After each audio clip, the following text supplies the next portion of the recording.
ಭಾರತೀಯ ಜನತಾ ಪಾರ್ಟಿ ಮಹಾಶಕ್ತಿ ಕೇಂದ್ರ ಮುದ್ರಂಗಡಿ ಇದರ ವತಿಯಿಂದ ನಿನ್ನೆ ಮುದ್ರಂಗಡಿಯ ಸ್ಪಂದನ ಸಭಾಭವನದಲ್ಲಿ ಕಾಪು ವಿಧಾನಸಭಾ ಕ್ಷೇತ್ರದ ಶಾಸಕರಾಗಿ ಆಯ್ಕೆಯಾದ ಗುರ್ಮೆ ಸುರೇಶ್ ಶೆಟ್ಟಿ ಅವರಿಗೆ ಅಭಿನಂದನಾ ಸಮಾರಂಭ ನೆರವೇರಿತು। ಈ ಸಂದರ್ಭ ನಿಕಟಪೂರ್ವ ಶಾಸಕರಾದ ಲಾಲಾಜಿ ಆರ್ ಮೆಂಡನ್, ಬಿಜೆಪಿ ಕಾಪು ಮಂಡಲದ ಅಧ್ಯಕ್ಷರಾದ ಶ್ರೀಕಾಂತ್ ನಾಯಕ್, ಕಾರ್ಯಕರ್ತರು ಉಪಸ್ಥಿತರಿದ್ದರು।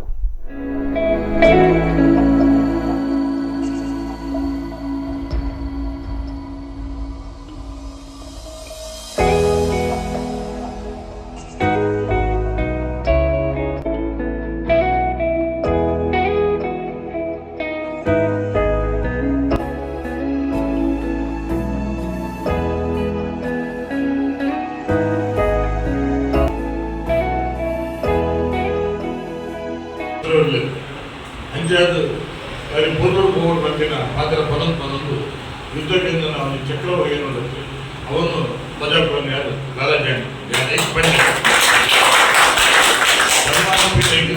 ತುಂಬ ತಾರೀಕು ಮಾಡ್ತಾರೆ ಹಿರಿಯರು ಅಪಾರವಾದ ರಾಜಕಾರಣ ಎಂಗುಲು ಕೂಡ ಮಾತುಕೊಟ್ಟೆ ಬಂದು ದೈವ ರುಚಿಗೆ ಎಂಗುಲು ಒಂದು ಪತ್ತ ಹೆಜ್ಜೆ ಪತ್ತ ಬಂದ ನನಗೆ ಆ ಪ್ರಜ್ಞೆ ನಮ್ಮ ಜಾಗ್ರತೆ ತಗೊಳ್ಕೊಡಿ ಅದೇ ಬಂದಾಗ we have to walk for a long distance.